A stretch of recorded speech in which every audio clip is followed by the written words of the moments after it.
Hello guys, and welcome back to News Review. So, Matt had done translate. There's stuff into English. There's no news on the website. I'm taking this from their Facebook page. Everything's fine. So this week there's a new series and a new diamond seal with it. The info for the 3 jackpots have been released, and we don't know which one's the main jackpot, the 1%, and which one's the others, but that's it for now. So the first jackpot is Elpis, Earth Human. As a leader in her team, you can put in humans and gods, and Earth and Heart are your main attack runes. It's a sort of rainbow setup if you choose to do that, but that's like if you want to borrow cards. But if it's only Earth, then if it's you would want to prefer an only Earth setup, or you can borrow cards from within the seal, or you can borrow Enlil from the last seal. And yeah, the team skill is generate some enchanted human zones. The first batch of runes, so basically columns under Elpis and Enlil will have the runestone type that you let go of when you finish spinning, and extend movement time by 2 seconds, and damage received minus 50% for the first 25 attacks from enemies. So let's look at the active first as well. CD2, accumulator rounds system, and the monster and Enlil launch extra attacks to the max of 8, and you explode these hazard runestones to the maximum of 8 as well. And yeah, you can basically store it faster is what this means. So what I think this card is that over here you can see I don't think it's worth 50 diamonds exactly, but it's okay. I mean, as a leader, I feel like it's sort of like if you don't have Enlil, then like you're missing sort of a big part of the card, which is one of my personal things I don't really like about this, is that it incorporates a very specific card in it, and so you limit like creativity and all that. But also Earth humans have a lot of like explode the whole board cards, just like Shiryu and all just, and whoever that was from Saint Seiya collab, yeah. Granted, yes, you can specifically explode the hazard runestones in this case, so it might be good to just get one, I guess, but it's not necessary. Next, Enkidu, Dark God, leader skill. You have damage reduction. Hard runestones are your attack runes along with dark runestones.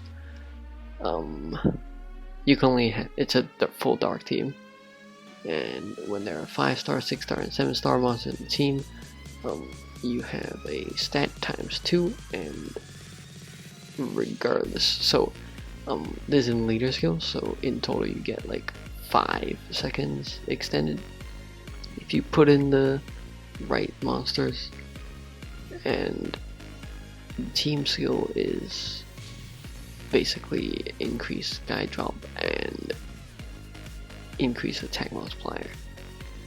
The active is release the lock skills of all members, very useful, very unique as well, and restore items to the normal state, also very useful.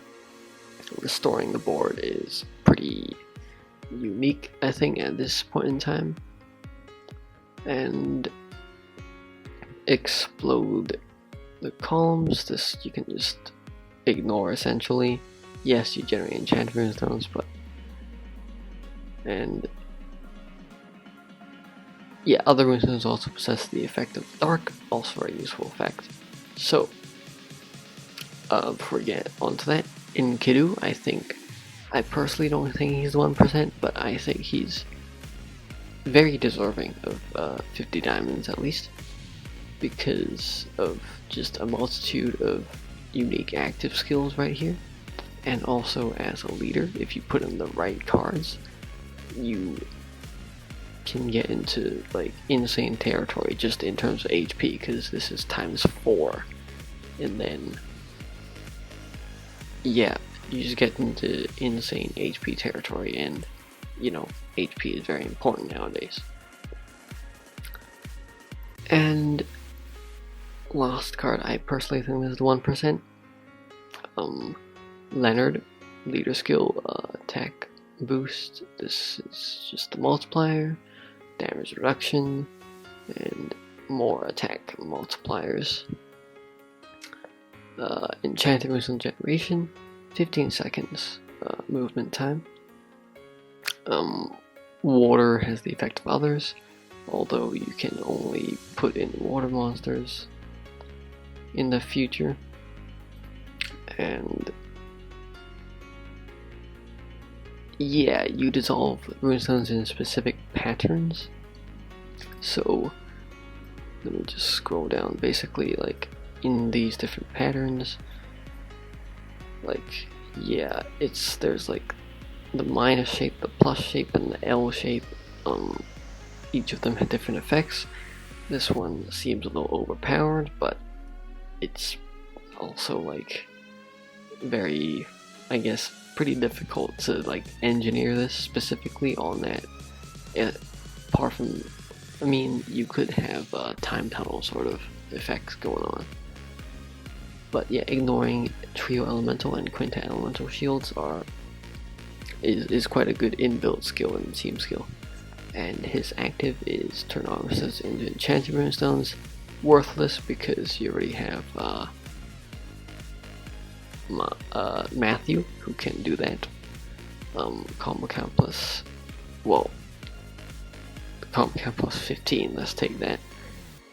This is okay, but there are already quite a few human cards and quite a few water cards that can add combos, and it's very unlikely that you'll ever need to add 15 to your combo. I don't think TOS is gonna make you do that, and if they do, then that'll be disgusting, but oh well.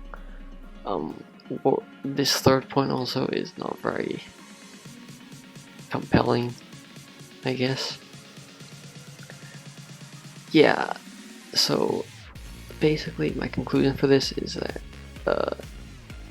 if this series is most like another series, it would be like the Hindu gods, because there are just a few too many things to take into consideration. This guy like is basically like Brahma. You like be mindful of like, oh my god, what you spin, like what pattern you make. Like no, it's so mind flooding. This guy, you have to be like think, oh okay, this is 5-star, 6-star, and 7-star. You put in the team, and then like you have to make sure you have all of them. This one is just limited creativity in team building. On to free-to-play cards. I think, yes, Brock. So CD5 Dark Dragon. For 1 round, 5 Dark Runestones will be generated for every attribute of Runestone dissolved, and to the max 25 Dark Runestones. It, in my opinion, I think it's useful because you can use it to solve 30 Dark Runestone shields.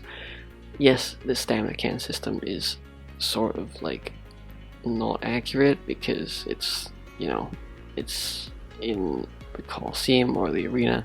Can't figure out which, it's in Chinese. But yes, this is just the rating system, okay? Like, this is like farm with all your resources, this just farm normally. Yeah, I feel like if you're running, if you have Qingwei, then you know, you have more of an urgency for this, but otherwise then you can just normally farm that. And next up is Giselle. This is, one of the gold cards, as you can see right there. And Earthhuman CD7. This first point release lock skills, but we can ignore that because there are too many Earthhumans that can release lock skills. And combo count +5, that's okay. Pretty unique effect for Earth humans. And damage readout regardless of trio elemental shield. So basically, this is Arya, except Earth human and free to play. If you're an Earth human enthusiast like me, you would want to maximize the farming of this card, but as there are no, there's going to be an Earth human leader. Yes, it's a new seal, but I don't think it's going to be very strong, but currently there aren't that many Earth or human leaders, I guess. So yeah, it's good to have around. And that is it. Yes, that's it for news review for this week. Yeah, next week probably we'll get more info to fill up this whole section of the seal right here. But that's it for me for today. Alright, if you like this video, leave a like. If you want to say something, leave a comment. And if you like my videos, subscribe. Alright, I will see you guys next time. Bye.